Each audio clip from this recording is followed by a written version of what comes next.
किसी मंत्री का इस्तीफा मांगना और भूख हड़ताल करना हर समस्या का समाधान नहीं हो सकता। आखिर सोनम वांगचुक इस आंदोलन में आए कैसे? यह कहानी है एक ऐसे सिस्टम की जिस पर लोगों का भरोसा बना रहना चाहिए, और यह कहानी है सरकार और नागरिकों के बीच संवाद की। एक इंसान पिछले कई दिनों से भूखा है, इसलिए नहीं कि उसके पास खाने के लिए नहीं है, न इसलिए कि वह किसी मजबूरी में है, बल्कि इसलिए क्योंकि उसका कहना है कि अगर आज छात्रों के लिए भविष्य के लिए आवाज़ नहीं उठाई गई तो कल लाखों मेहनती युवाओं का सिस्टम पर भरोसा टूट जाएगा। जी हाँ, हम बात कर रहे हैं सोनम वांगचुक की। पिछले कुछ दिनों से सोशल मीडिया पर उनकी तस्वीरें हर जगह दिखाई दे रही हैं। कोई उन्हें छात्रों की आवाज़ बता रहा है, तो कोई उन्हें देश का सच्चा शिक्षक कह रहा है, तो कुछ लोग कह रहे हैं कि यह आंदोलन राजनीति से प्रेरित है। लेकिन सवाल है, आखिर सच क्या है? क्या सोनम वांगचुक सिर्फ नीट के लिए अनशन पर बैठे हैं, या इसके पीछे कोई और बड़ी कहानी भी है? और सबसे बड़ा सवाल, क्या सरकार उनकी बात सुन रही है या पूरी तरह नजरअंदाज कर रही है? चलिए सबसे पहले जानते हैं सोनम वांगचुक आखिर है कौन। अगर आपने 3 इडियट्स फिल्म देखी है तो आखिर में आने वाला किरदार फुनसुक वांगचुक शायद आपको याद होगा।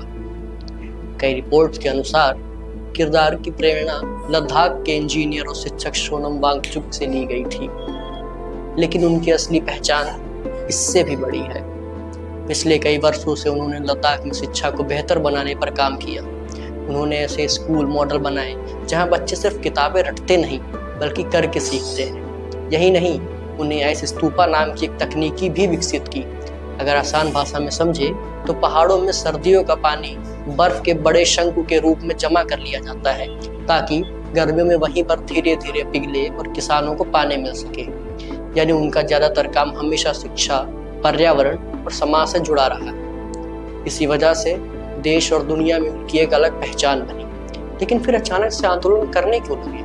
दरअसल यह पहली बार नहीं जब सोनम वांगचुक किसी आंदोलन का हिस्सा बने हैं। इससे पहले भी वह लद्दाख के कुछ मुद्दों को लेकर कई बार शांतिपूर्ण प्रदर्शन और भूख हड़ताल कर चुके हैं। उनकी सबसे बड़ी चिंता थी कि लद्दाख का पर्यावरण, वहाँ की संस्कृति और स्थानीय लोगों का अधिकार भविष्य में सुरक्षित रहने चाहिए। कई बार आपने शब्द सुना होगा 6th शेड्यूल। अब अगर आपको इसका मतलब नहीं पता तो घबराइए मत, बहुत आसान भाषा में समझते हैं। मान लीजिए इस इलाके में रहने वाले आदिवासी या स्थानीय लोग चाहते हैं कि उनकी जमीन, जंगल, संस्कृति और परंपरा पर बाहरी लोगों का पूरा नियंत्रण ना हो। ऐसे कुछ क्षेत्रों को संविधान के तहत विशेष सुरक्षा दी जाती है। इसी विशेष सुरक्षा को हम लोग 6th शेड्यूल कहते हैं। सोनम वांगचुक चाहते थे कि लद्दाख के लिए भी इस तरह की सुरक्षा पर गंभीरता से विचार किए जाए। वहीं केंद्र सरकार का कहना था कि एक बड़ा संवैधानिक फैसला है, इस पर जल्दबाजी में निर्णय नहीं लिया जा सकता, और इस विषय पर बातचीत चलती रही। लेकिन आज का वीडियो मुख्य मुद्दा लद्दाख नहीं है, क्योंकि 2026 में कहानी ने एक नया मोड़ लिया है। इस बार सोनम वांगचुक लद्दाख के लिए नहीं बल्कि पूरे देश के छात्रों से जुड़े एक मुद्दे के लिए जंतर मंतर पहुंचे। मुद्दा था नीट परीक्षा को लेकर उठे विवाद। अब यहाँ एक सवाल उठता है, अगर सोनम वांगचुक शिक्षा सुधार से जुड़े व्यक्ति हैं तो क्या उन्होंने खुद यह आंदोलन शुरू किया, या ये किसी पहले से चल रहे आंदोलन का हिस्सा बने? और आखिर कॉकरोच जनता पार्टी यानी CJP क्या है? नाम इतना अजीब क्यों है, और इस पूरे आंदोलन की शुरुआत कहाँ से हुई? यहीं से शुरू होती है इस कहानी की सबसे अहम कड़ी, जिसे समझे बिना पूरी तस्वीर कभी साफ नहीं हो सकती।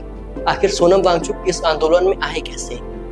अब तक आपने समझ लिया कि सोनम वांगचुक कौन है और पहले ये किन मुद्दों पर आंदोलन कर चुके हैं। लेकिन अब कहानी का सबसे दिलचस्प हिस्सा शुरू होता है, क्योंकि इस बार आंदोलन लद्दाख का नहीं, पर्यावरण का नहीं, बल्कि देश के करोड़ों छात्रों से जुड़ा है। सवाल है, आखिर ऐसा क्या हुआ लद्दाख में पर्यावरण की लड़ाई लड़ने वाला एक व्यक्ति दिल्ली के जंतर मंतर छात्रों के लिए भूख हड़ताल पर बैठ गया? इस कहानी की शुरुआत होती है नीट UG 2026 से। नीट भारत की सबसे बड़ी मेडिकल प्रवेश परीक्षा है। हर साल लाखों छात्र डॉक्टर बनने का सपना लेकर इस परीक्षा में बैठते हैं। कई छात्र ऐसे होते हैं जो 2-3 साल तक सिर्फ इस परीक्षा की तैयारी करते हैं। कई परिवार अपनी पूरी जमा पूंजी कोचिंग और पढ़ाई पर खर्च कर देते हैं। यानी एक परीक्षा, लेकिन उससे जुड़ी उम्मीदें लाखों परिवारों की। लेकिन इसी परीक्षा को लेकर इस साल कई जगहों से कथित पेपर लीक और परीक्षा में अनियमितताओं के आरोप सामने आए। यहीं से एक नया संगठन चर्चा में आया, इस संगठन का नाम है कॉकरोच जनता पार्टी। नाम सुनकर शायद आपको भी हंसी आई होगी, लेकिन इसके पीछे उनका अपना तर्क है।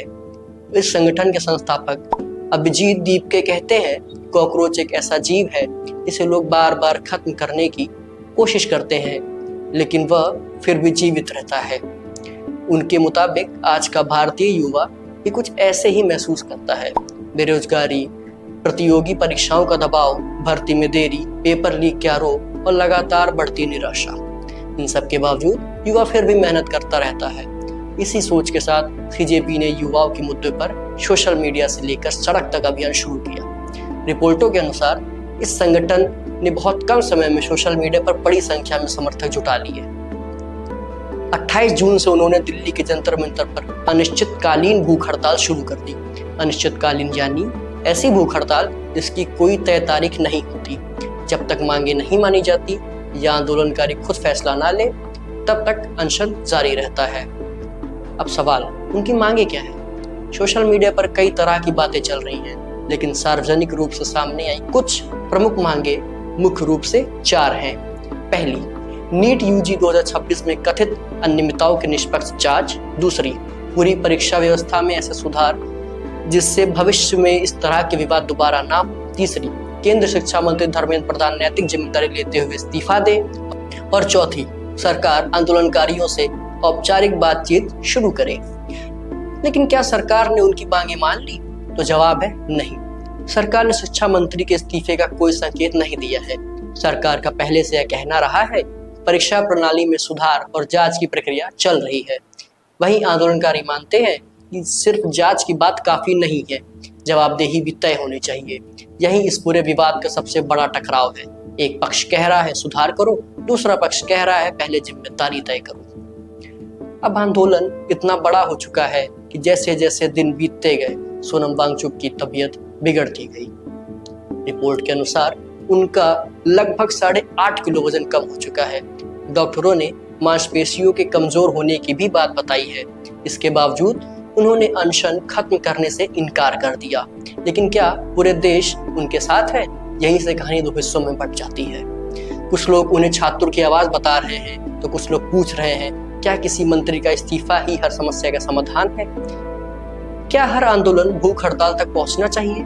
अगर आप सोशल मीडिया देखेंगे तो आपको 2 तरह की बातें सुनने को मिलेंगी। एक तरफ लोग कह रहे हैं कि सरकार इस आंदोलन को पूरी तरह नजरअंदाज कर रही है।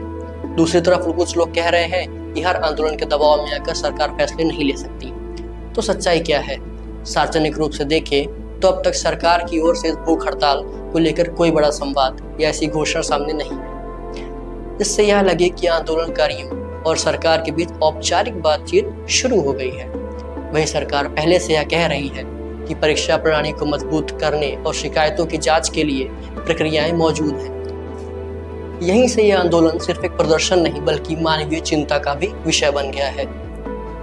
जैसे जैसे उनकी तबीयत बिगड़ने की खबर आई, वैसे वैसे कई जानी मानी हस्तियों ने भी प्रतिक्रिया दी। जीनत अमान, नसीरुद्दीन शाह, अभय देओल और कई अन्य लोगों ने सरकार से बातचीत शुरू करने की अपील की। दिलचस्प बात यह है कि ज्यादातर प्रक्रियाओं का केंद्र सिर्फ समर्थन नहीं था, बल्कि यह अपील थी कि किसी भी मुद्दे का समाधान बातचीत से निकालना चाहिए, न किसी की जान जोखिम में डालकर। लेकिन हर कोई सहमत नहीं है। यहीं से राय 2 हिस्सों में बंट जाती है। कुछ लोगों का कहना है अगर परीक्षा व्यवस्था पर सवाल उठ रहे हैं तो किसी न किसी को मजबूती से आवाज उठानी ही होगी। दूसरी तरफ आलोचकों का तर्क है कि किसी मंत्री का इस्तीफा मांगना और भूख हड़ताल करना हर समस्या का समाधान नहीं हो सकता। तो उनका कहना है कि अगर सिस्टम में कमी है तो उसका स्थायी समाधान संस्थागत सुधारों में आएगा, सिर्फ प्रतीकात्मक विरोध से नहीं। यानी बहस सिर्फ सोनम वांगचुक को लेकर नहीं है, बहस इस बात पर भी है कि लोकतंत्र में बदलाव लाने का सबसे प्रभावी तरीका क्या होना चाहिए। अब सबसे बड़ा सवाल, अगर हम पूरे मामले को एक कदम पीछे हटकर देखें तो यह सिर्फ एक व्यक्ति की कहानी नहीं रही। यह कहानी है उन छात्रों की जो चाहते हैं कि उनकी मेहनत पर कभी शक ना हो। यह कहानी है एक ऐसे सिस्टम की जिस पर लोगों का भरोसा बना रहना चाहिए।